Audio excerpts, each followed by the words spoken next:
Now,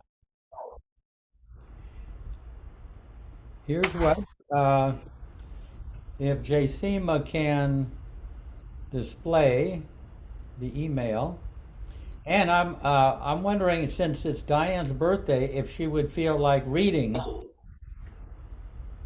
this tonight. All I want. I'm not too old to read. Okay, yeah, Thank you. Thank you for the gift of service. sure. Topic: the voice of intuition. Dear folks of Baba, Baba has said, I am never silent. I speak eternally.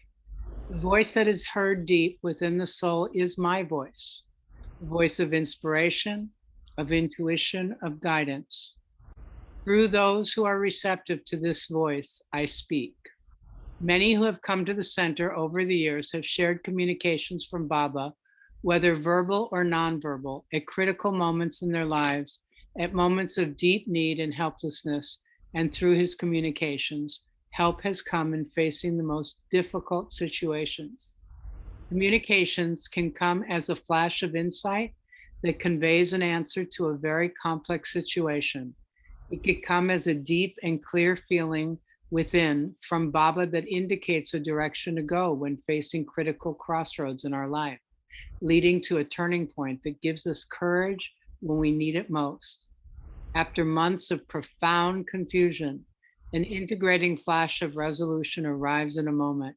It may come unbidden or sometimes when we are calling out to him in desperation. It can come as an unexpected confidence that has made it possible to stride forth in the face of a precarious situation. It might come as an intuition that alerts us to an impending danger. We might be entering a dangerous neighborhood or encountering a person who might not have our best interests in mind. It might come through another person or even through a seemingly random sign in our physical environment. Baba has said that intuition is always 100% correct, but accessing our intuition is our great challenge. Intuitions have to be carefully and persistently distinguished from mental projections and the outspoken deliverances of the mind. Many have ways of accessing intuition and guidance from Baba that they have developed over the years, which they rely on religiously. Perhaps some of you would share those with us. It would be so helpful and instructive for all of us to hear from you or your own experiences with intuition and guidance from Baba, how his timely interventions have made an immense difference at various times in your life. Your examples might have been life changing or even life saving, or just aids and assistance in everyday situations. All of these experiences are tangible evidence that Baba is ever aware of us in all the situations of our life. His timely guidance and intervention, as truly helpful as they have been, are most invaluable in that they create an intimacy and companionship with him that is priceless and ever reassuring.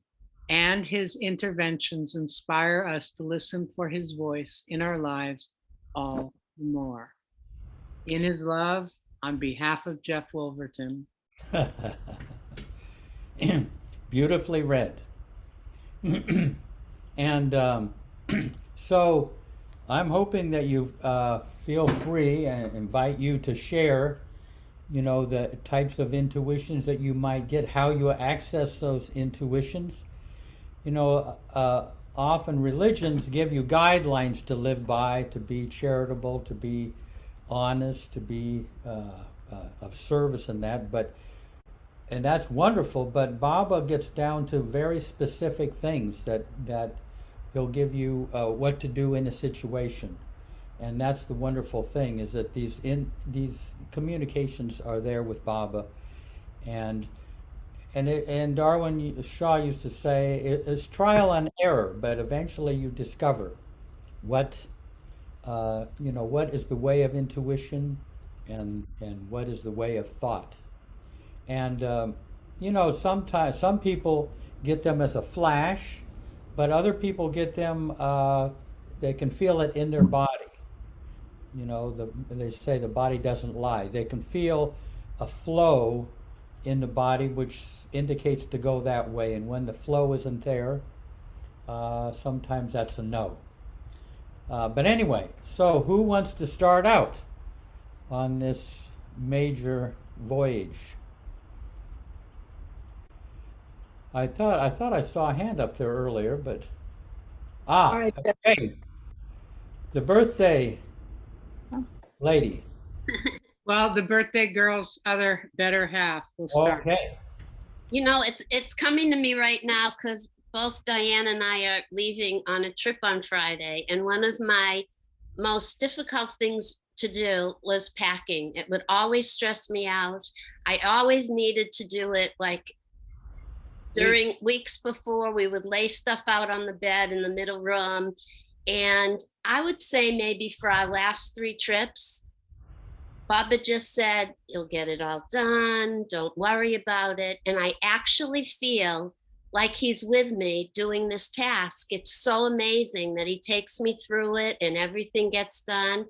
And ask Diane, I haven't been anxious at all. And not only this time didn't I get to do it in a natural way, but our kids were here and it ended up being all the bedrooms we used. I had no place to drape. And so there was nothing I could do about it until a few days before we leave. And it's like, fine. I don't know. He really is my constant companion. I just have to remember it. And so sometimes it takes a few times for me to go through something and still get anxious about it.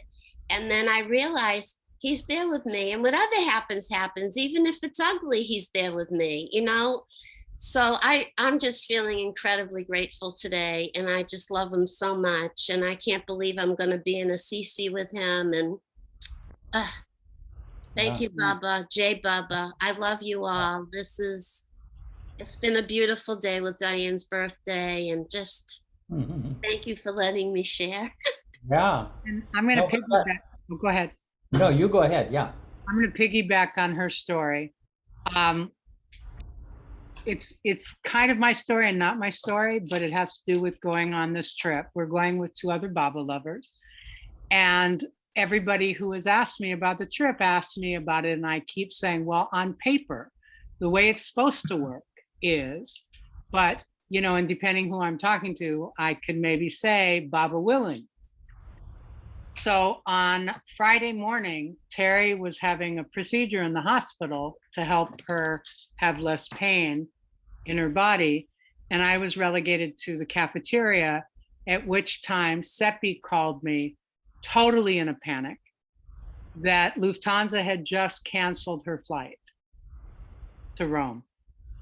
And I immediately called in Baba, because what came out of my mouth was kind of like, who said that?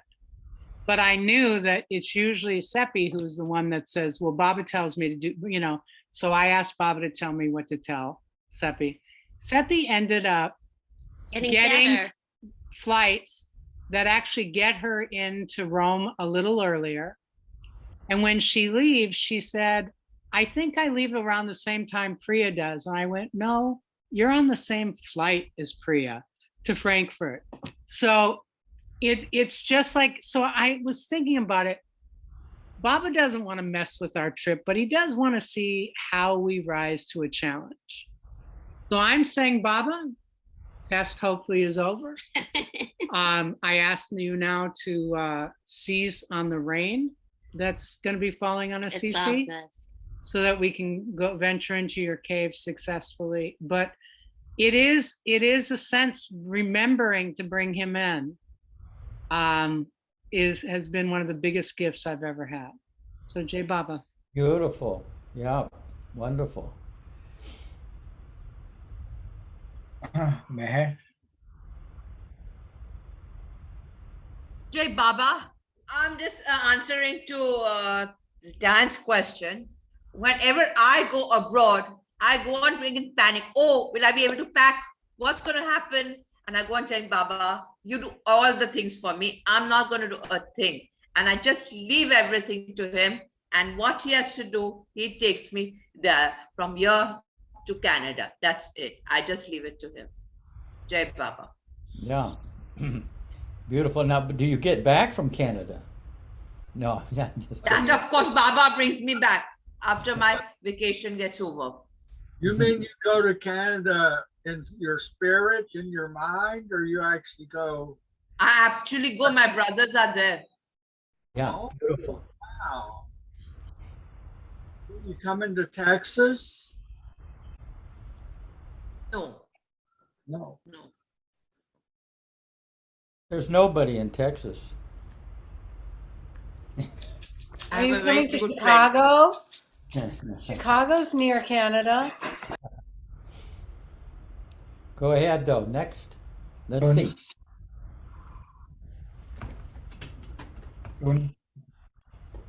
Hey, I jotted down, I have so many of these, so I just jotted down a few. I'll tell, I guess, one now. When Zeke and I got married back in February of 1998, and we combined my family, which was, she was originally Zeke Gunn, so with Zeke, Elena, Mara Gunn, and Clara, Mara Paternity, and the four of us. And Elena was living with us, but there was a feeling that, you know, she needed some more community. She went to local schools, public schools, and they didn't get her, and they were not, the vibe wasn't right. And one day we were just leaving an interfaith service that we used to attend on Sundays near Carnegie Hall, and there was a street fair on Fifth Avenue. So I was looking over. I don't know if Zeke went ahead of me. Did you go ahead of me? There was a booth, a Rudolf Steiner book, booth, on the street fair. So we went over. I went over there. I took Elena with me there. Zeke was doing something else, and then she came over, and she immediately found out that they had a school for developmentally challenged kids called Beaver Run in Pennsylvania. And she got all the information, and of course I had already felt a Baba connection with Steiner and things Steiner. So I was interested, but we went, and they fell in love with Elena. It turns out they needed, for their demographics, they needed girls and her age. And they were willing, but we didn't know how we were going to pay for it. And I get back to work and I'm telling someone, and they say, well, you know, because she's disabled, UN gave an education grant for people who were hired outside of their home country, but Americans didn't get that unless you had a child with a disability. So they would cover about half of the cost of Beaver Run, and they said, well, we'll make up the difference. We'll accept that. And so we were going back one more time to see how we felt about it. Now, I come from an Italian-American background. You don't send your kids away to school. You just don't. It's in the genes, you know. And so I was feeling really uncomfortable about it. And we're going for our second visit there now. And I said, but Baba, I don't know what's best. I said, but if you want me to get behind this, then you'll have to give me a sign. And I don't ask for signs, but I said, you'll have to give me a sign, a clear, unmistakable sign. If I know this is what you want, I'm fine with it. But on my own, I don't like the idea. So we drove up the night before. We stayed at a hotel, and now we got up early in the morning to drive up to Beaver Run. Zeke did the driving because she knew the area a little bit better. I was in the passenger seat. We're about to go off the main road up this hill into Beaver Run camp. And I said, Zeke, stop. She said, what? I said, just back up a little bit. Right across the road from the entrance to Beaver Run was a really, really large painting of Baba, the Don't Worry, Be Happy picture.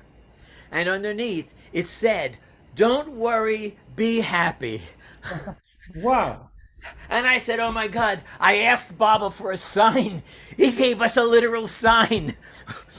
I said a big sign. It was a big sign. We went across the road, and it turns out Dan, what's his name? What? Dan?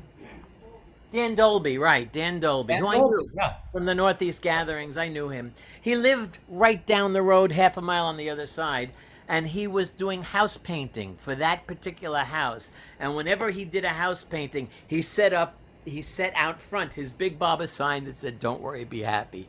So we left a note for him, and one thing led to another. And of course, Elena spent the next, what was that, 2010? The next 8 years at Beaver Run, graduating and playing the lead. She's nonverbal, low functioning autistic, and she played the lead in the graduation classes play, and she played it well with passion. And she also, Zeke tells me she also played Marie Antoinette when they studied the French Revolution. It was a wonderful place for her. She was with peers, different types of disabilities, but they all got each other. And the teachers all got, because of Steiner, they got her as a spiritual being. So that's one story. Maybe I'll come back later with another. You know, Ella Winterfeld, she she was the niece of Rudolf Steiner through marriage. So Wow. she knew him in whatever was it, Germany or Austria, Uh-huh. before she came over here. So it has the Baba link there too with Mhm. Rudolf Steiner. Yeah.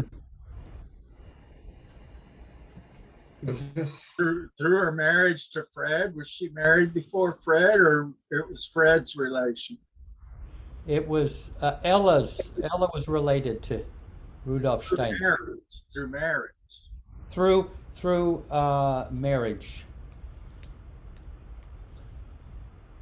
Somehow, someone that she was related to was connected with him by way of marriage. Yeah, so one of her, I see, relations married. Yeah. Okay. Joseph? So Joe, move a little closer there. You're a little bit in the shadow there. Okay. He's going to turn on the light. Oh, there he is. You talking to me? Yeah. Oh, okay. Talk to you. Italian. Hi, Tony.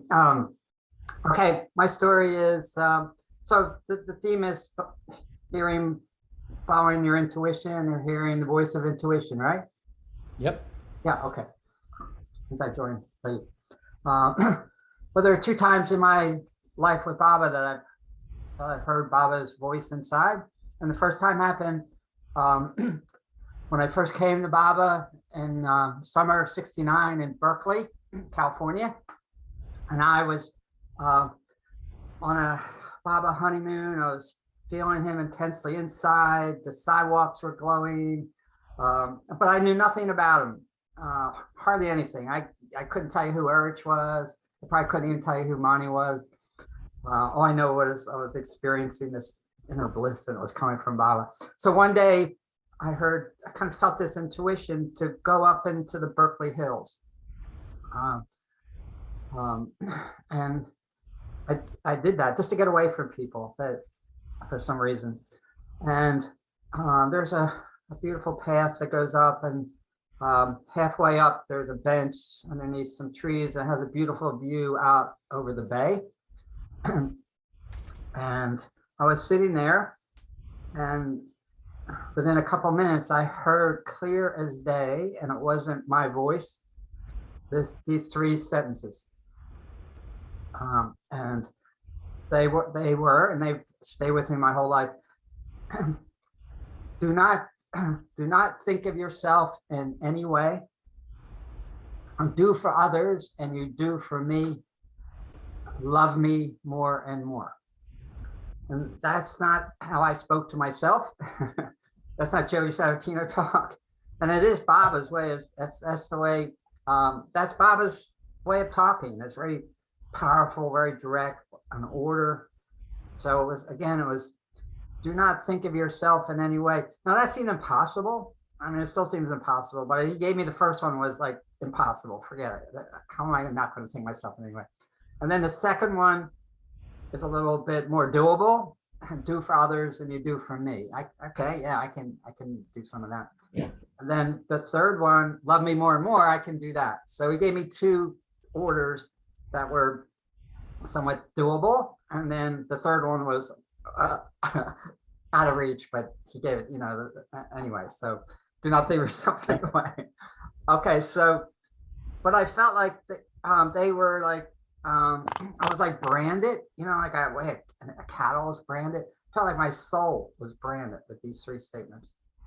And or a seal was made deep in my soul with these 3 statements. And they were Baba's message to me. And I was only a week or 10 days with him. Yeah, they've been my personal directives from Baba's for my whole life. A blueprint. Yeah. Yeah, we'll come back because he's got another amazing tale, but we'll catch him a little later. Good. I think that's you, Michelle. Well, I have 2 stories. One is related to my son changing schools. When he was in 2nd grade, things at the public school just weren't going well. And I don't really want to relive that or get back into it. What turned out that really dear friends of ours sent their children to Chicago Waldorf School. And one day, Aaron, quite recently within that period of time, said, Mom, why don't you teach, homeschool me and teach me how to do things.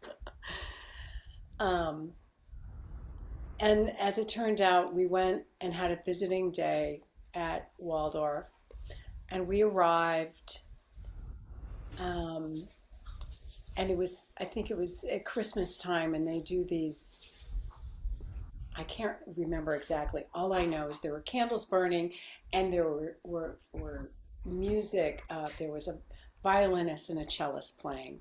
So we go to this. We bring him to this. Actually, it was his visiting day, and we dropped him off. And it was so amazing. The school. When I visited the classroom, I started to cry. And then it was a fair amount of money, but we Marvin and I at the time, we could do it, and we were hemming and hawing a bit about it.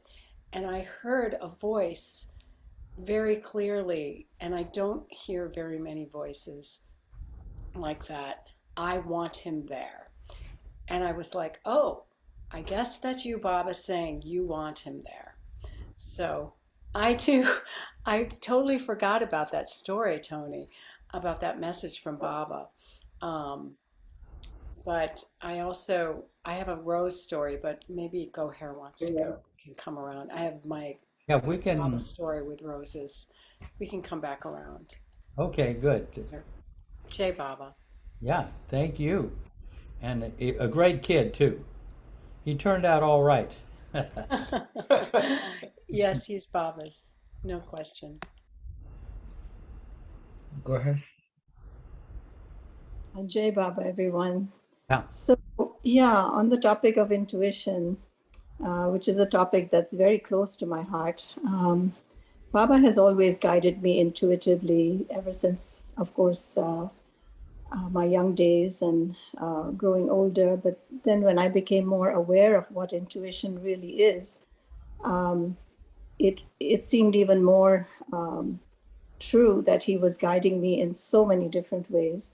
And for the most part, I listened to his intuitions and followed, and things went along smoothly until this one time where sometimes you feel like you're guided towards something, but then you wonder, is it right? Should I do it? Should I not do it? And about listening to, whether to accept that or not. And so this is my story about how I learned this lesson the hard way. So back in the 90s, while we were up in New York, I had a few friends who were Reiki practitioners. And we were meeting one day and they said to me, Gohar, you have the perfect disposition to do Reiki. You should really learn to do Reiki. You would be so, it would be so helpful and would help people and so forth. And so I pondered on that for a while, and I decided, well, if it's going to help people, why not? This is something that I always felt I was not doing enough with my life or whatever. So I felt, okay, this is one way where I can really help someone. So why not? So I took the training course and I did the whole 9 yards and started practicing Reiki. Now, do you know what Reiki is? I assume most of you know what Reiki is. It's the laying on of hands to help pass energy, healing energy onto somebody that needs it. So I started practicing, and with relatively good results. I was very happy. It was very rewarding. But somewhere in the back of my mind, I was wondering, is it right for me to be doing this? Does Baba want me to do this? Should I be doing this? Should I not be doing this? And this, this sort of wavering feeling was there all along. But in spite of that, I kept doing it. I just deluded myself into thinking, well, I'm helping people, so what's wrong with that? Kept doing it. Till this one day, when a bunch of us had gone for a big congress in Houston. And there were many friends, and we were all on the same flight. And coming back from Houston, we got on the flight.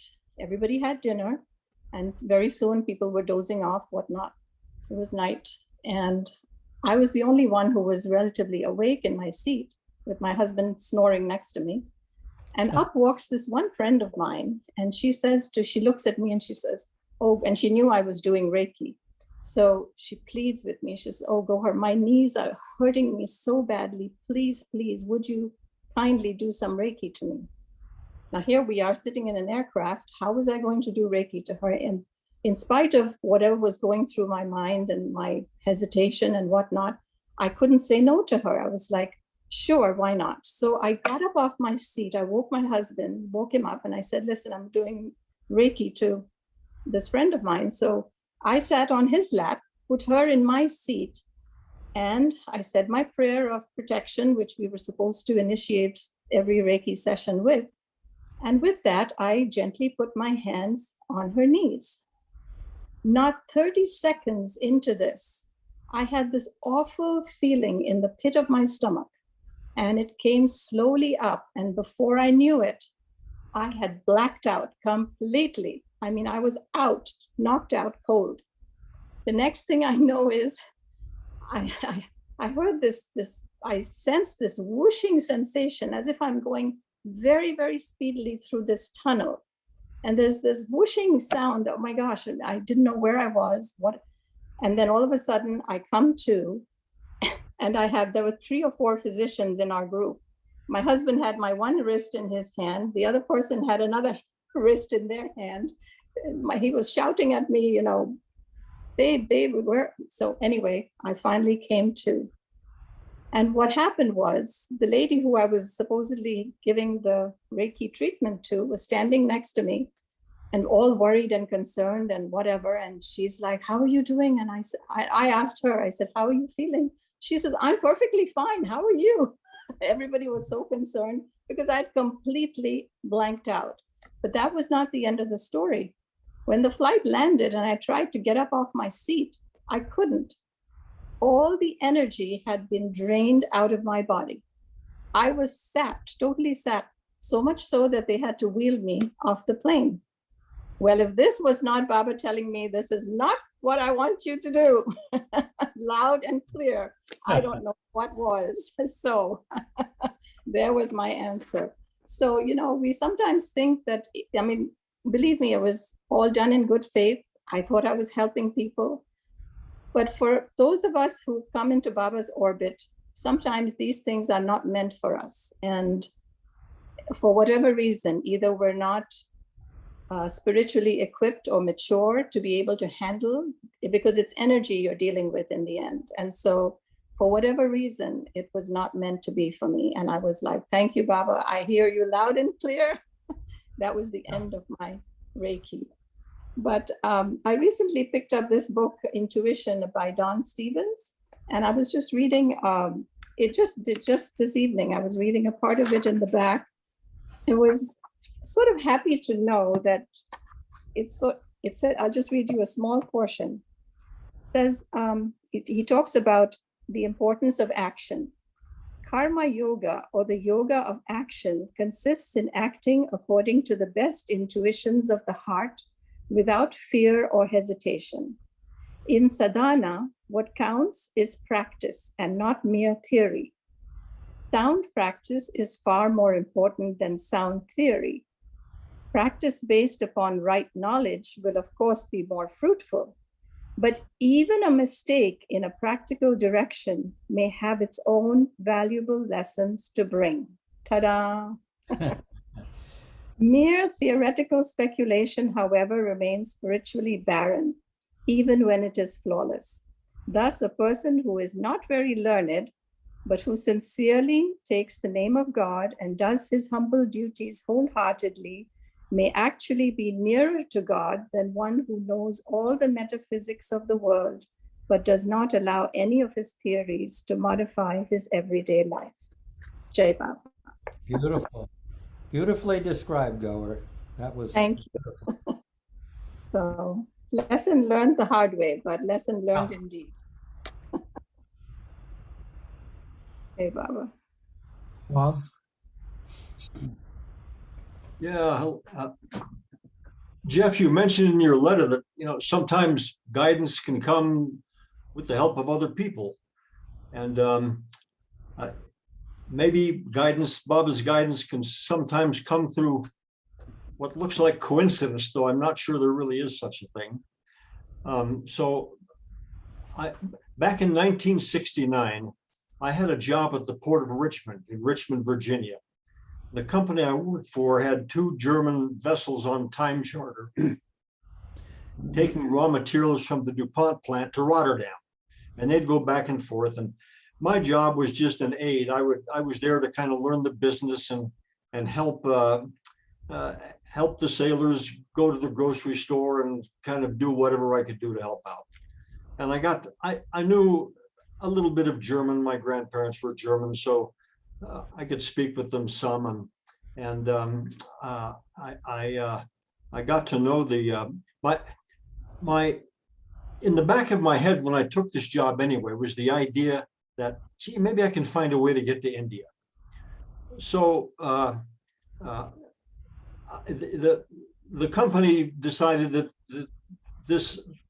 their operation in Richmond wasn't doing so well, and so they called my boss back to New York, and they told me, Bob, you can come back to New York and work for us in New York if you want, in New York City. And I said, thank you very much, but no, that's not for me. And so the first mate of one of the ships said to me, he was a great guy, and I got to know him a little bit. He said, Bob, you come with us, we'll drop you in Rotterdam. You can just go across the pond with us, won't cost you anything. We'll drop you in Rotterdam and you can go your merry way.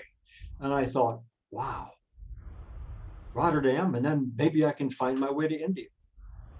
And I'm really thinking about this and getting excited about it. And who should show up but an old friend of mine from Denver, just out of the blue, this high school buddy of mine, who's also a Baba lover, shows up at my place where I'm staying in Richmond and says, Bob, let's go for a bike ride. So I say, oh, okay, let's do that. So I sold my car. We flew back to Denver, jumped on our bicycles and pedaled to Canada. That's a whole other story. The fact is, if you have any idea what Rotterdam was like in 1969, only Baba knows what I would have got myself into in Rotterdam in 1969, much less trying to find my way from Rotterdam to India. I really think Baba saved my life by taking me on a bike ride instead of a trip to Rotterdam. So I think it was a real turning point. So, Jai Baba. Yeah, beautiful. Yeah, I mean, sometimes they're just like very mundane things, that just change the course of our lives. Yeah. With Baba orchestrating behind the scenes. Aha. Patty. Hi, good evening, everyone. Jay Baba. Because I was following Bob, I thought this was appropriate. I didn't know if I'd share it really, but I have several stories, but this is one in particular that was poignant how Baba redirected me, actually. And was in mid 70s. I'd heard about Baba in 69, and I was in Eugene and working, I was going to community college a little bit and dancing and taking classes. And I met a gentleman and we took a fancy to each other. And so we started a relationship. And I was following Mayor Baba, and I'd been to India in 73 and 74. And so I was explaining to him about Baba and what have you. And you know, unfortunately or fortunately in those days, it was the late 60s, early 70s. So life was different then. And so he moved in with me for a little while, and we were living in the country and starting a relationship. And Armatithi was coming. And so I told him, I said, well, I needed to be silent on Armatithi to honor Mayor Baba. Now, I didn't need to be necessarily, but I was guided to be silent. And at that time, I had a piece of paper and I would write notes and stuff. So on that particular day, I had decided to be silent from half India time into 6 p.m. our time in the West Coast. And at 6 p.m., he decided to meet me in town, and we were going to, actually, we went to town together, and we were going to go to a theater and watch a movie and have dinner and have a drink. So we went into this Thunderbird Hotel Motel, and we went into the lounge, and I realized I didn't really have cash. So I went to the front desk and I was going to cash a unemployment check. And so I went there and I was cashing the check, and they gave me some cash, and I went back to the bar, and we were going to have a drink, and then we were going to go to the movie. And then I got a page on the intercom, would a Patricia Curtis please come to the front desk? And I thought, well, okay, maybe there was some question or maybe something happened. So I ran out to the desk. And I might have said this before, I told some of you this story, but in the meantime, what I didn't know is everybody in that bar were FBI agents on the 31st of January. And they were arresting this gentleman I was with in a armed situation, and took me out of the bar and put me in a room with FBI agents who were questioning me like crazy. And I had no idea what was going on, and was very naive and very foolish. The story goes on. It's pretty crazy. And he gets taken to prison and is arrested. And they said, we want to search your car. And I said, well, why do you want to search my car? Well, we think there's some guns in your car. And I said, well, I don't have any guns. He said, well, we should search your car. And I said, well, here's the keys. And I had a 52 Rambler in those days. I mean, I was not rich. I was a student. I'd been to India, and I was all with Baba. And I thought, well, what's going on here? I was pretty shocked, but they came back with a sawed-off shotgun, and they said, well, we found this in your trunk. And I was stymied. They kept saying it was mine. I said, well, it wasn't mine. I get home. They kept me till 3 o'clock. They didn't arrest me. I get home. They'd searched my whole house.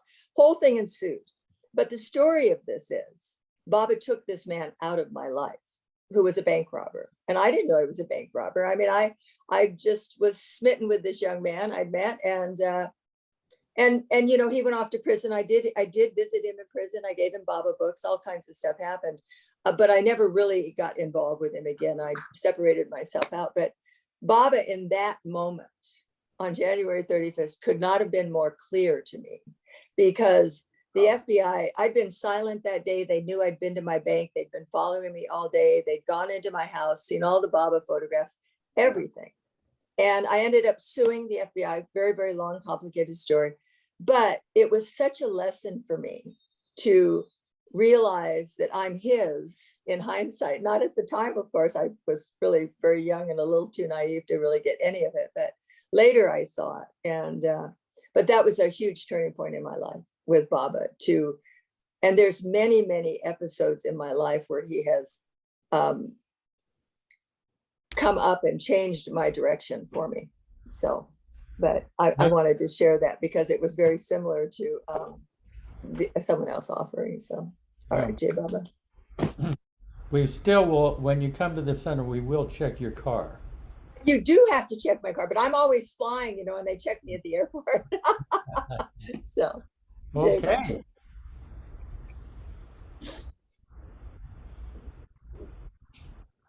I don't see Jay Sema there, but Gail, go ahead. Gail. Oh, Jay Baba, one and all. I have had many times that Baba told me something that I couldn't hear. Not in words, but clearly. And so I'll go with a big one. I had been taking care of my dad for the last 3 years of his life. And he was actually in an assisted living. We were in Durham, North Carolina, and I had moved into the house I grew up with and he owned the house. My mother had passed away, but he didn't want to sell it, and it was of his right mind, and so I could stay there for free.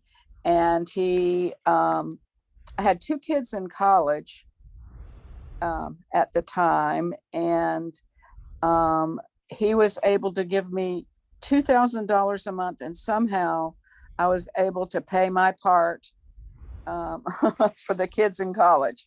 So that was an interesting thing. But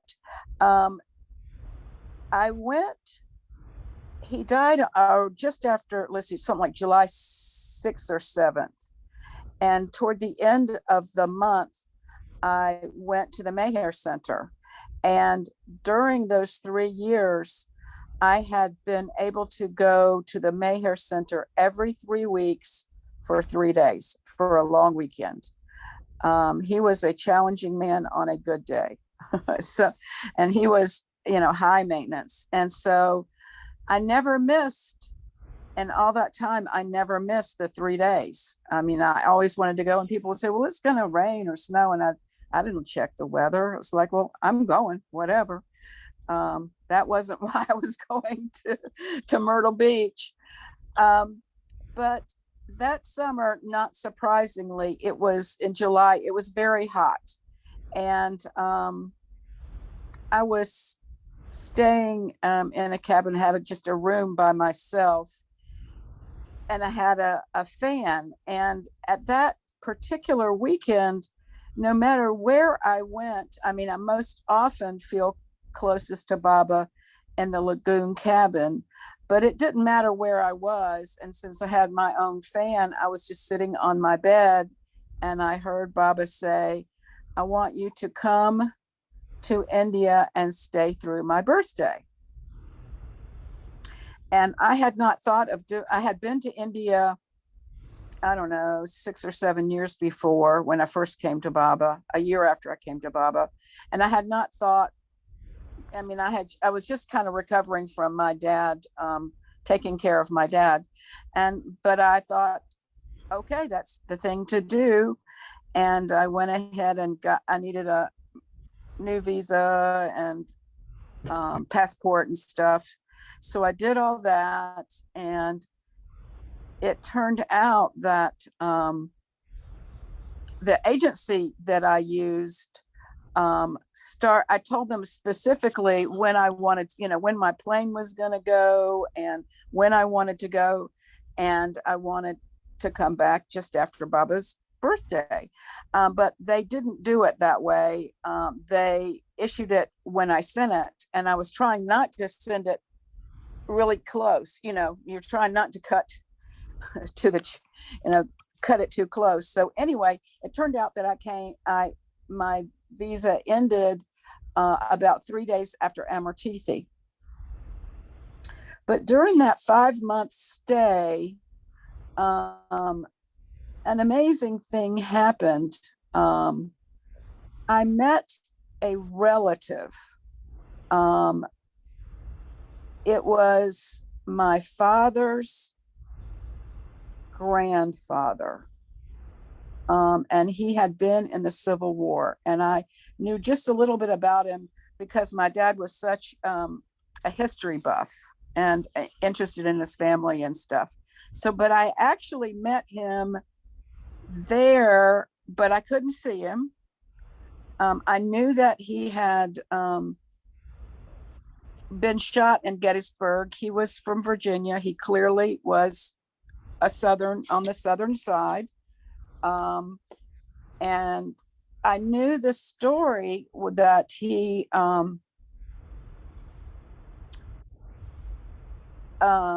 was that he had been shot in Gettysburg, and it was such a bloody battle that there were 3 and 4 and 5 and 6 days of people dying and laying there and being alive and laying there. And 3 days in, I heard the real story from my great grandfather's name. And he said, what happened was that Jesus came to me on the field on the 3rd day, and he said, it's your time to go. And he had gone into the Civil War at age 14 because he was the youngest boy, and his mother thought it would be best if he went with his 4 brothers. That was the thing to do. They did not think it was going to be a fast war, and she thought that he should do that. So he was young. I mean, he's probably 17 or something. And he said, Mr. Jesus, I cannot die. It will kill my mother. She will not survive this. We've lost 2 brothers. She's going to feel so guilty. And he said, please, I will do anything. And so what Jesus said was, okay, there'll be a penalty, but you can, that'll come later. I'm going to try to speed this up. So anyway, he was in a prisoner of war camp. He was badly wounded, never could walk right, but he could ride a horse, and he took care of the farm. And the price came after his mother died. He went home and was a bachelor. He did, but after she died, he got married. They had 11 children. He was terrified that his wife was going to be left with a house full of children, but he died on the youngest one's 21st birthday.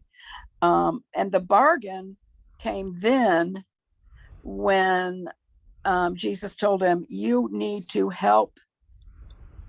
You can pick any place in the world you want to be, but you need to help souls that were damaged in war and can't make that transition. And so he picked the rock church near near Car Lake.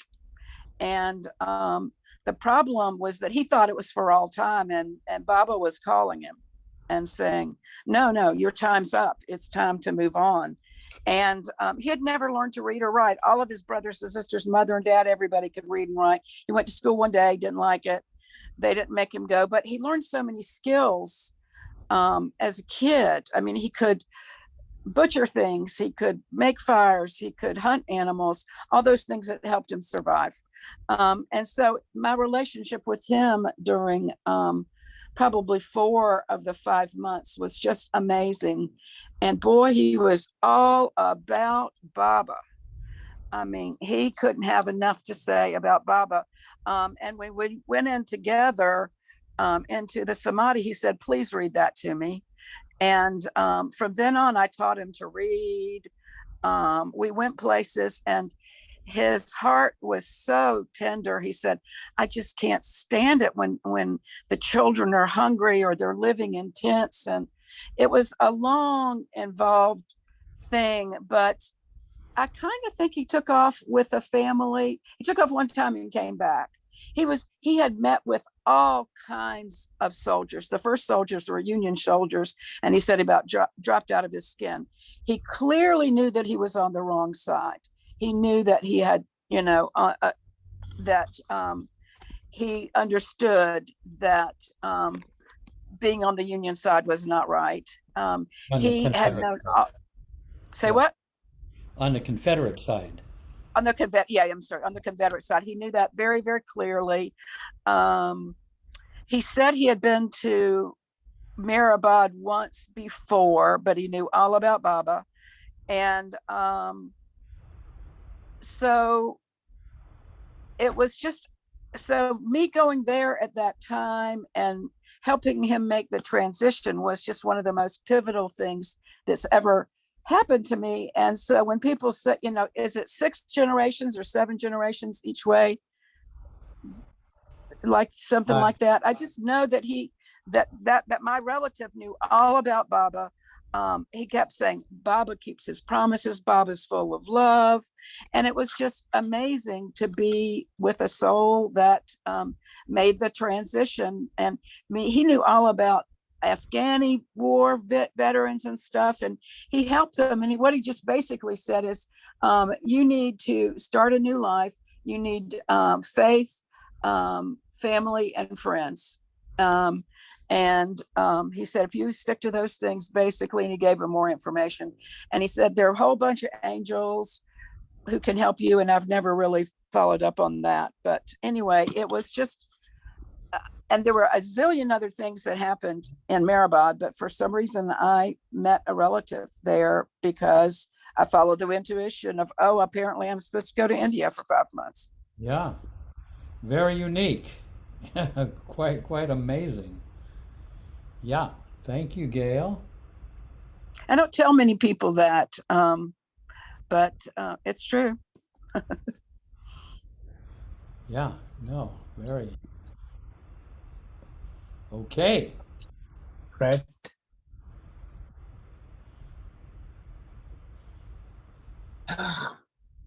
Fred, Jim. I had a question for Gail. Go ahead for Marvin then. Go ahead. Hello. Yeah. Hello there. Quick question for Gail. Is that okay? Go ahead. Yeah. It's okay to me. It sounds so real, but I'm getting the idea that really it was your great-great-grandfather he was, or great-grandfather? It's my great-grandfather, great-great-grandfather, because it was my father's Your father's grandfather. Oh, your great-great-grandfather. Right, but he came to you in spirit, but it was clear. I mean, it was real. It sounds so real. Like I got confused that he had moved in with you or something, Well, I guess he had, right? I don't know where because he was a spirit. There. We kind of lost you. Oh, really? Yeah, our signal gives her trouble sometimes. Sometimes he was in the rickshaw with me, but where he was when he wasn't with me, I don't know. I kind of think he's in Australia now. But in the scheme of things, he didn't marry until he was 40, and he was in the Civil War at 14. So it's almost like a generation a little bit closer than most people would be from the Civil War. okay. Let's we got. Thank you. Yeah. Did I answer your question? So, Fred, are you there, or we didn't have? Hello there. Yes. Ahoy. Ahoy. Baba lovers, the Baba family. This is Freddie Boydfile speaking.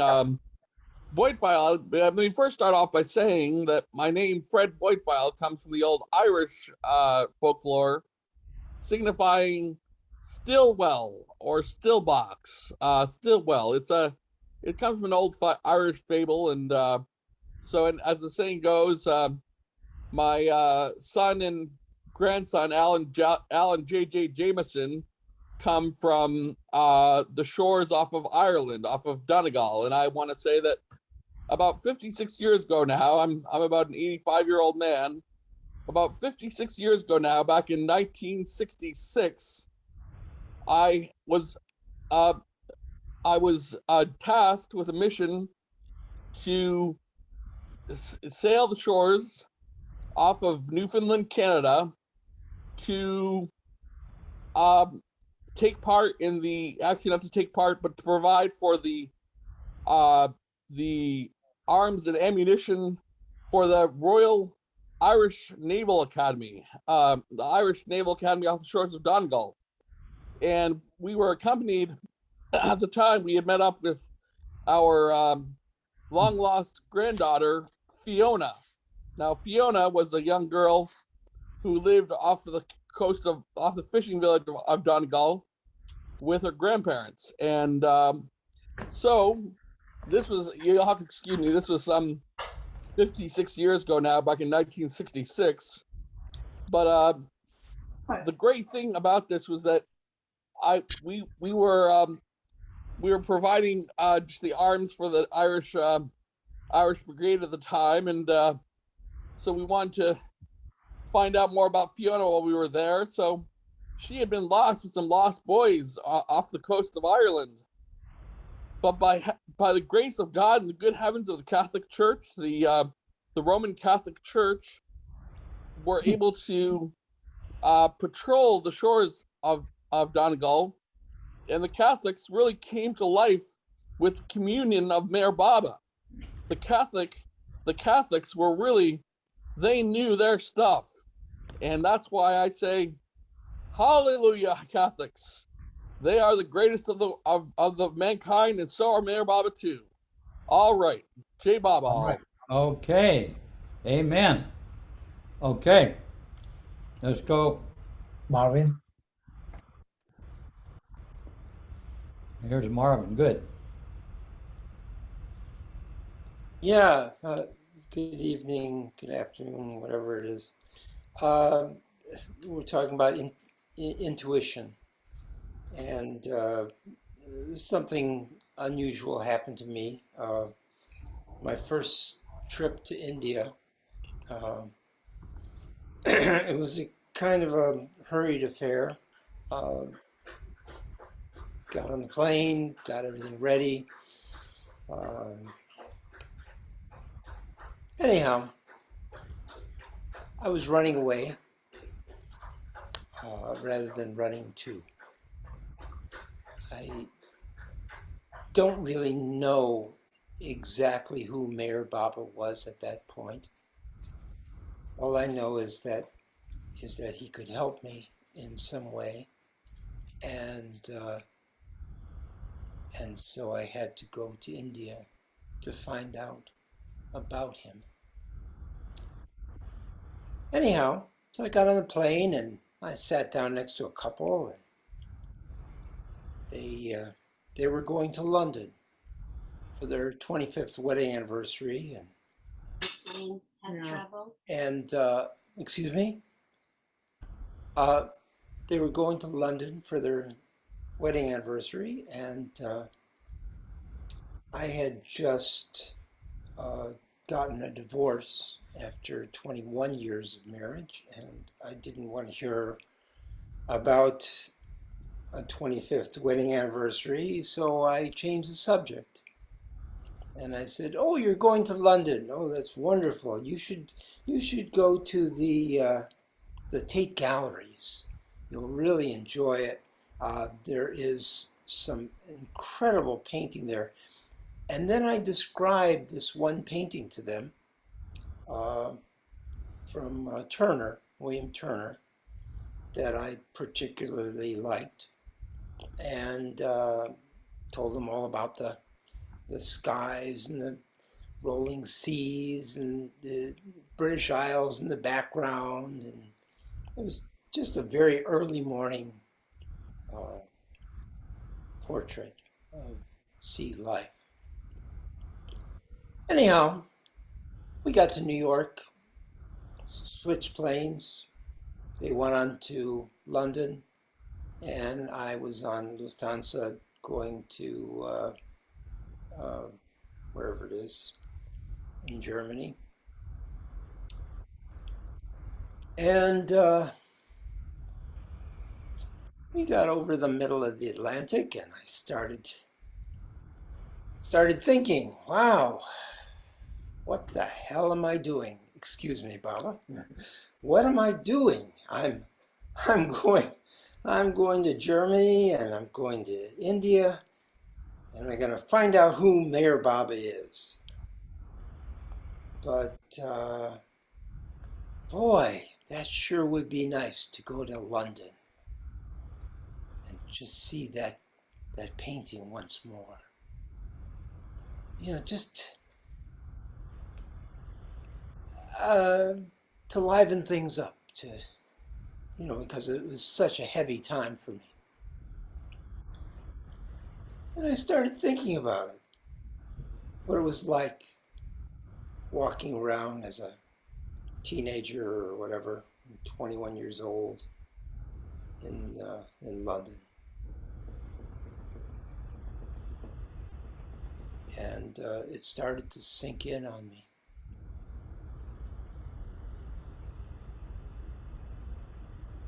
And all of a sudden, the pilot turned on the lights in the cabin and said, "Gee, I'm so sorry, but we have a problem. We have a serious problem. By that time it was around 4:30 in the morning, 5 o'clock. And our problem is this: our instruments are not working, so we cannot land in Germany. We're going to have to make an emergency landing in London. So everybody please, refresh yourselves." And the stewardess was going to come around and pass out cream cheese and bagels, and you'll have we'll have a nice little visit to London for a second. And turned on all the cabin lights, and I took my bagel in my hand, and I started to cut through it. And I cut all the way through, and I cut my hand. And at that point, when I saw the blood, I knew something was wrong. I couldn't put my finger on it. Something was wrong. So I didn't want to eat anything. I just put the bagel down, and I got up, and I was in a wide-body plane and surrounded by passengers and in the middle seats. And I got up and I went to the stewardess area, and I looked out the window. And out that window was the painting that I had just described. Pink clouds, beautiful misty blue sky, and the green turbulent seas, and the British Isles in the distance. And I just went, wow! So that's who Baba is. All you got to do is ask, and he gives you this portrait right in front of your eyes. And wow, I was just amazed. And I looked for about, I guess maybe 5 minutes. And then I said, well, I wonder what the other windows are going to show me. And I went to the next window. And it was a pretty nice scene, but it wasn't the same. Then I went around to the next window. It's a big wide body plane, so there's 6 of these little portholes that you can look out of. And I looked out of each one of them, and I walked around that ship. 10 times I walked around looking out each portal. And finally I got back to the original portal. And the sky was changed. The sky was blue, the clouds were white. But it wasn't the same picture. And at that point, I knew what was the problem. And I got down on my knees right at the window. And I asked Baba, please, I don't want to go to London. I want to go straight to India. I got to find out who you are. And there I am in the window. And the pilot comes on the air. And he says, I've been flying this plane for 40 years and I've never had this happen. The instruments are working perfectly now. And we've turned course. We're heading straight to Germany. And we're going to be there ahead of schedule because we have a tremendous tailwind blowing the plane there. And I jumped up and I banged my head on the top of the portal. And I turned around with this big grin on my face and noticed that there's the steward looking at me, and he's seen this whole scene.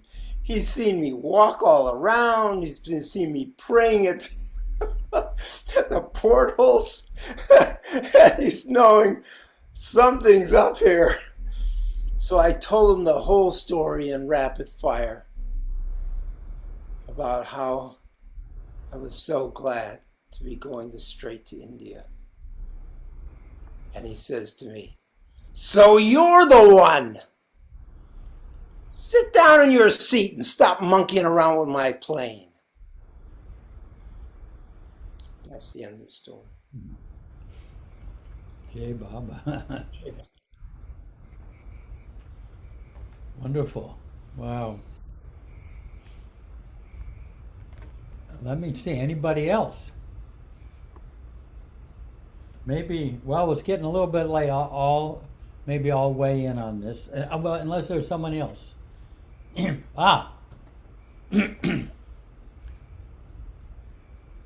Gabriella. Hey, Baba, how wonderful these stories. I'll just tell my coming to Baba, not coming to Baba, but hearing about Baba for the first time. I had just finished my my summer school. I was 20 or 21. I had just graduated my college. And I was driving in Chapel Hill down Airport Road, and I had written a poem the night before. It was in the back of my car that was about my dad.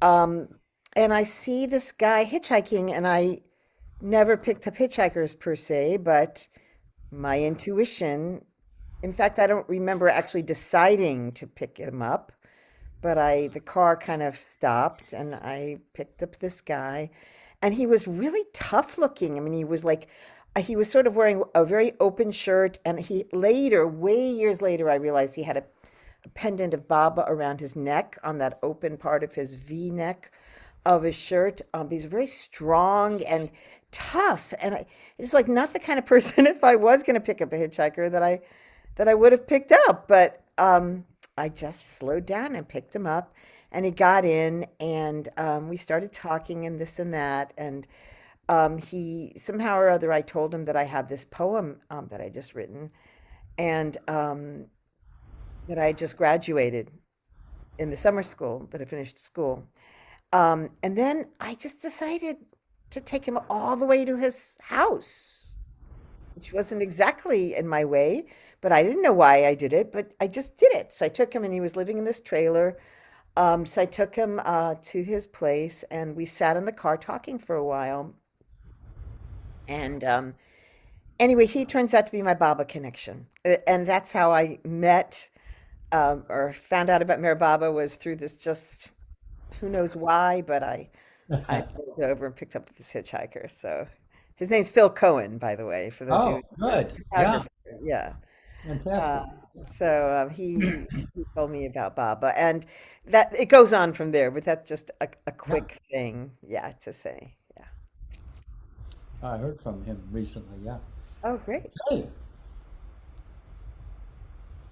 Margie. Hi, J Baba. Hey. I tuned on kind of late. I can't wait to watch tomorrow on YouTube all the stories of everybody. But it's actually kind of a funny one. So since, not anymore, this is not the case, but since I was a little girl, I wanted an arranged marriage. And Jeff probably remembers this. I would come on the center and I would say, I want an arranged marriage.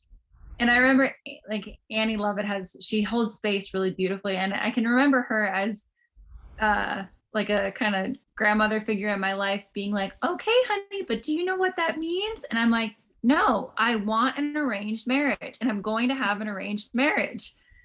And so it turns out, so when I was 16, I have my dad's pretty mentally ill. And so the Connor family, so Vanessa and Kevin, had kind of adopted me, and my dad had kind of gone off the deep end. So Kevin gets this brilliant idea. My dad's very kind of like chauvinistic, old school mentality. And he gets this idea that he should call my dad and tell my dad that Narayan and I should have an arranged marriage so that I could become emancipated. This is their son. Sorry. They had a 17-year-old son. And so Kevin was like, we should just get you and Narayan legally married so that we can have basically custody of you at 16. And my dad, being the kind of like old school male chauvinist that he was, thought this was an amazing idea. And I look back at Baba's compassion, because I was a very rebel, strong-headed teenager. Had I not wanted an arranged marriage my entire life, I never would have agreed to this. And it was amazing, because the second this happened, that entire desire that Baba sent for me, since I was like, I don't even know where it came from. Since I was a kid, I just wanted an arranged marriage. And all of a sudden as soon as Narayan and I got legally married, it was gone, didn't exist anymore. But I think Baba needed to put that in me so that I would agree to this ludicrous idea to really save me in the end. Yeah, and I don't know if you can quite go into what you were saved from, but a very, very, very abusive situation. And the only way you could have gotten out of a very abusive situation was to get married, so that you were no longer a dependent of this particular person. I mean, incredible. I mean, because we're trying to figure out, how is she going to get out of this? And this inspired method was fantastic. Yeah, but it was amazing, because I always, like, on some level, I always knew I would have an arranged marriage when I was very, very young, and it was what I wanted. So, yeah. Okay, beautiful. So, I maybe I'll I don't know if there's anyone else, but I'll tell you. I get flashes, from Baba on certain things, and this took place back in the early 70s, before I began working at the center. It was in Myrtle Beach.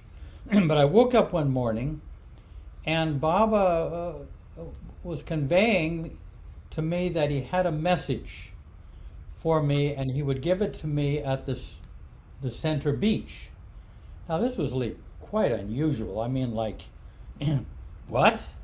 He's got a message, and and I have to go to this particular place, and he's going to give it to me. But I was kind of young with Baba. Well, I'll just kind of go with it. So I went down to the beach. I went to the center and went down to the beach. I went over the dunes to the ocean itself, and kind of wondering, well, I didn't feel any message there, and I came back over the dunes, and for some reason I found myself there in the beach parking lot off to the side on the ground, and there was a stone that was embedded in the ground, and I just lay my head on it, and instantly Baba flashed this to me. And putting it into English, this is what he said. He said, "This is my home, and I want you to be here. I never want you to stay away because you feel unworthy. You must always feel that I want you here." And then there was a pause, and then with a sense of humor, Baba said this: "Even if you are drunk, never hesitate to come here to the center." Now, he said that as a joke because I've never really been attracted to alcohol. And so it was highly unlikely that I would ever be drunk. But basically, he was saying, don't let, well, little did I know that, a few years later, I would be working at the center, and all of the major periods of my life, my weaknesses, my hang-ups, my disobediences, my insecurities and hurt, all that would be happening in my life, and I would have to go into the center.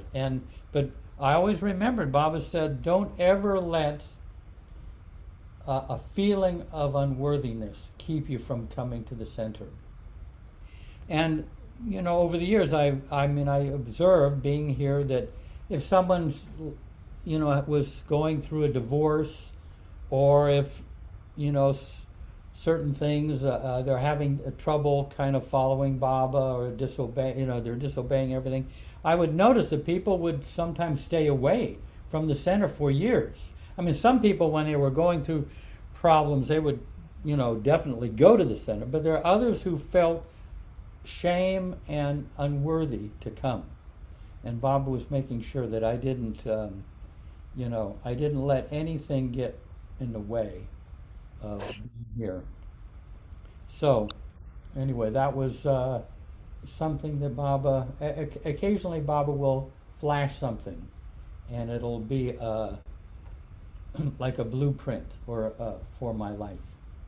So, that's one of many that I could share. Tony?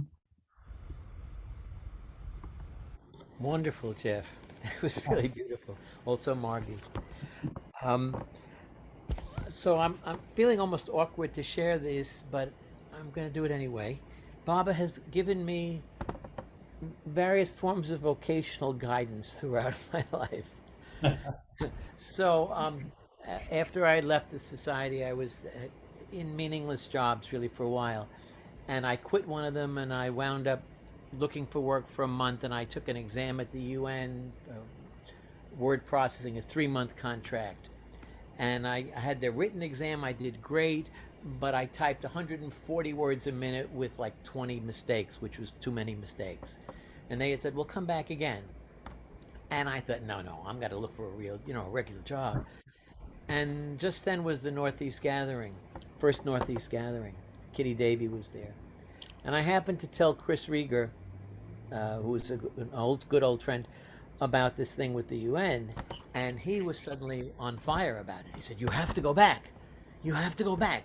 You have to go back and take this exam. And I was like, no, I don't think so. I did it. They didn't want it. I said, no, you have to go. And it was really clear to me that I didn't feel Baba telling me that I needed to do this, but Chris did. And I had to take Baba's word for it through Chris.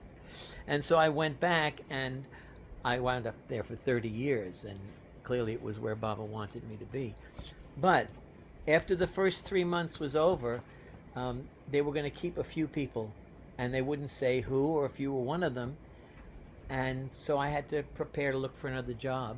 This is the second piece of vocational guidance here. So I stepped out of the UN one day, December, and I said, Baba, what do you want me to do with my life? I said, guide my feet, I'll follow them. And I imagined myself as Red Skelton in his clown costume with the big orange feet. And I started walking around, and do. And I get to the corner, and it's like, okay, where are we going? And the feet turn right. Okay, I turned right and crossed the street. And I walked like that for half an hour, and then suddenly my feet stopped in front of a building on Madison, I think, and 38th. I'd never been there. And it was like pointing right to this building.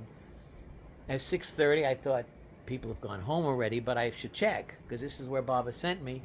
And I went in, and I walked down this long hallway, and there's a fellow behind the desk. I'm just going to cut it short. I asked what it was. He said, it's the American Academy of Dramatic Arts. Do you want to audition? I said, okay. And he gave me a scene. This is where Baba sent me, you know. So he just study the scene a little bit. You don't have to memorize it. Come back. I'll hear your audition. I did. He said, that was pretty good. You're accepted. He gave me all the papers for student aid and everything else. On Monday, they told me they were keeping me on at the UN. And at that point, I couldn't go to the American Academy because I had rotating shifts. And it took me actually 20 years before I followed up on Baba saying I should be acting. And after some community theater, I wound up with 2 major lead roles. One playing Max Reinhardt, a real nice Baba connection, and another where I played Gaston Leroux, who wrote Phantom, and I was the basically that lead in for about 7 months in an off-Broadway production. But in both of those 2 in particular, Baba was flowing so much through me, and I was hearing it from people coming to me afterwards. Something you did or said in the show changed my life, and I'm going, I didn't do anything. Right? But meanwhile, I'm still at the UN. Oh, but to go back, when I was not following that guidance, this is the antsy part to share, but I'm going to share it. What the hell? I had a dream. I passed the general service to professional exam, and I got a job in the press office section. And around that time, I had a dream. And in the dream, I'm calling India. And I'm on the phone to India. And in those days, it was really hard to get a good connection to India. And I'm pressing my ear up against the phone to try and get closer. And suddenly, I'm in the trust office. I've gone through the wires across the sea, and I'm in India. And some people I know are punching in. They're doing work there, and they're punching in. Someone from the UN. And next thing I know, I'm in the office there with Baba, and he's dictating 10 points to me that he wants me to write about. And I was not a writer in any respect at this time. And he's gesturing to Erich, who's giving me each of the points. And after each of the first 3 points, Erich wants to get to the next one, and I'm going, no, wait. And finally, Erich is getting a little bit annoyed. And Baba stops, and he says to Erich, you see, he has to get each point that I'm giving so he can formulate his argument. And he says to Erich, about me, he's going to be a great writer. So that, that makes an impression. I hadn't been much of a writer before that, but that started me writing. I guess the fourth thing is this book that I just published. Right now, I put together a book I tried to intuit what all the 10 points were. And I wrote a book with a lot of poetry illustrating these 10 points with prose in the middle. And just before 9/11, my computer was attacked by a virus, and it was all lost except for I had a hard copy, but I've never been able to get back to it until the last week. So I'm going to finally do the thing. But the story, the last piece of that, is the story that I wrote up a shorter version of, that I just self-published. Even before that story finished, Baba clearly let me know that this was going to be a movie. And that's going back about 40 years. and so I'm trying to train myself how to do screenwriting and all that stuff. And I just decided, just Barbara, show me the next thing to do. And so I published this now. But and the UN, I would not be able to do any of this if I had not worked at the UN. Apart from whatever Barbara worked through me, I have a nice pension. I mean, I'm able to live, and they allowed me to do my acting, to take days off every week to do my acting. So, yeah, a lot of vocational guidance along the way. Beautiful. Yeah. Hey, so it's up to about 11:30. I'm gonna just share one small thing. Um, I mean, it's a communication from Baba that really was kind of the blueprint of my life. I was, I got into Baba in January of '68, but but prior to that, I was in such a mental turmoil for some years, and I some of you have heard this, but I didn't know what I was going to do with my life. I didn't have a clue. I was nostalgic about my childhood, which had been so idyllic. I'd done a lot of very selfish things in my college days that I regretted.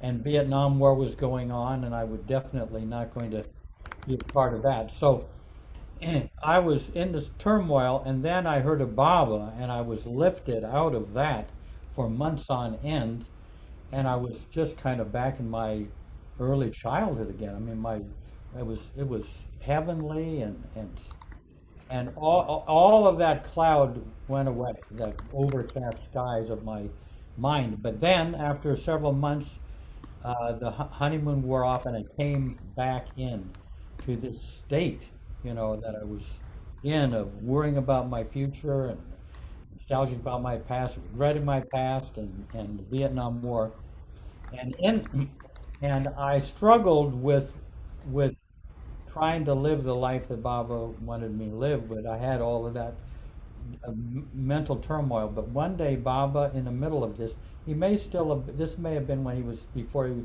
dropped his body, but he flashed this to me. And what he said is, in every moment, there is always something loving that can be done. Every moment, there is always something loving that can be done. And that became the blueprint of my life. And of course, Baba kind of emphasized, but if you're going to be loving in the moment, how much are you in the moment? And I looked at myself. I was like energetically in the future, energetically in the past. I was, rejecting the present. And when I looked at it, I figured I was something like between 10 and 20% in the present moment. And Baba kind of said, well, how are you going to be able to know how to love if you're only a part of you in the present? So a lot of my life has been to try to get to this present moment and to live from here. And those words from Baba really highlighted my life, gave me the guidance. Anyway, hey, so I think we have Farish Day here. Maybe we could have, before we go, she's got her recent translation of Hafiz, if she's there. Farish Day. Oh, dang. Sorry, Jeff. Oh, you are there. I'm here, but I am not in any shape. I've been working on this, editing this book, and I'm already zonked out. Oh, sorry. okay. Next time. Next time. Good. Anybody have some last thing before we have a moment of silence? A quote of Baba's? Yes, I have a quote, Jeff. Oh, good. Perfect. A very beautiful one that I read recently. And it goes like this: a life full of his longing, a death remembering his name. No matter how much I suffer, he alone is my aim. Read that once again. A life full of his longing, a death remembering his name. No matter how much I suffer, he alone is my aim. Jai Baba.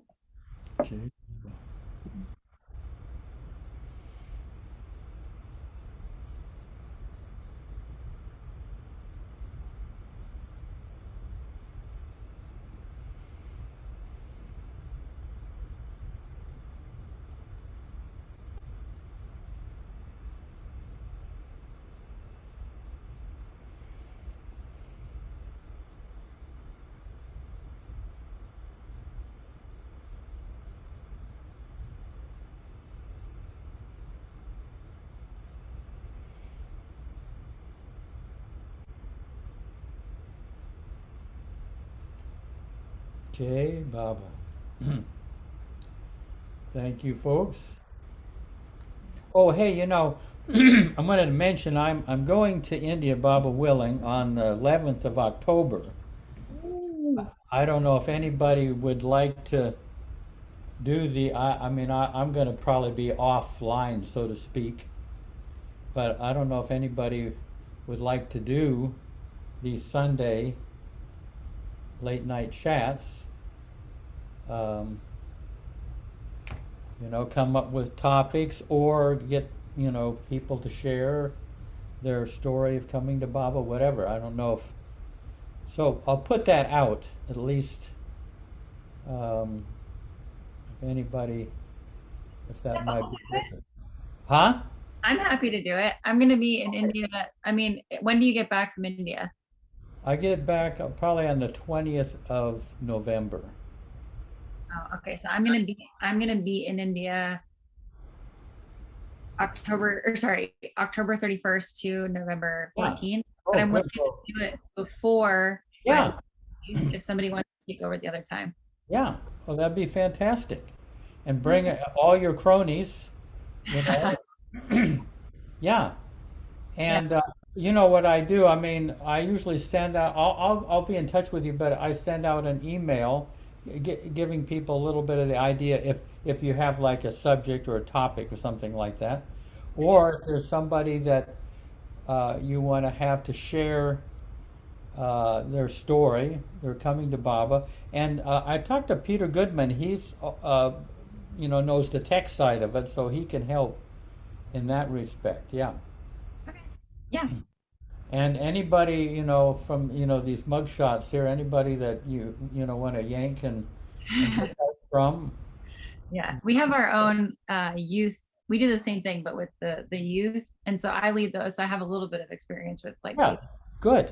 Fantastic. And we'll get, and the more, if you can bring some of the younger people, that'd be great to hear some of their experience, some of their sharing. So yeah, that would be thrilling. I'd be, I mean, if I can tune in from India, go down to the Darbar maybe and listen in, but it's, that would be great. So, I mean, like I say, I'm leaving on the 11th of October, so it would be that beginning that following Sunday. I'm trying to get Ward Parks to share his times with the Mandali, but I just, I haven't, he hasn't gotten back with me, but there's that I could possibly have as one of the weeks, perhaps. So, anyway, great. Thank you. Well, folks, I guess you have a nice week and everything. We'll see what happens next week. Yeah. Jai Baba. Jai Baba. Thank you. Jai Baba. Oh, Jai Baba. Yeah. See you, Dinku. Jai Baba. Yeah. Hey, Baba. Yeah. Jai Baba and Prakash. Paul, we didn't hear from Yeah, Paul. I'm still in India, Jeff. Oh, you're in India? Yeah, I went to Mehrabad recently and I saw Anahita there and Yasmin, and a bunch of other people, Roshni, Oh, all of them. good. Yeah, and I'll be back on 22nd. Did they look at all like their Zoom pictures? No, it's actually tough. Roshni, I saw her before, it's okay, but Yasmin, it took time to figure out. Oh, good. She actually, yeah, Jai Baba. Well, much love. Yeah. Hey, Baba. Love to Danny. Jeff, when are you coming to India? Thank you. On the, well, I'll probably get to Mehrabad around the mid-October. I'm Will gonna. you be there by the 22nd of October? You're gonna be what, 22nd of October? Will you be there by the 22nd of October? Yeah, I will see you there then. Good, because I'll be also there in Mehrabad. Oh, I good. and Yasmin. Okay, beautiful. Yeah, we all will be there. I, Yasmin, Jimmy Khan, everybody will be there for Diwali. Oh, okay. Hope to see you then. Yeah. All right. Much love.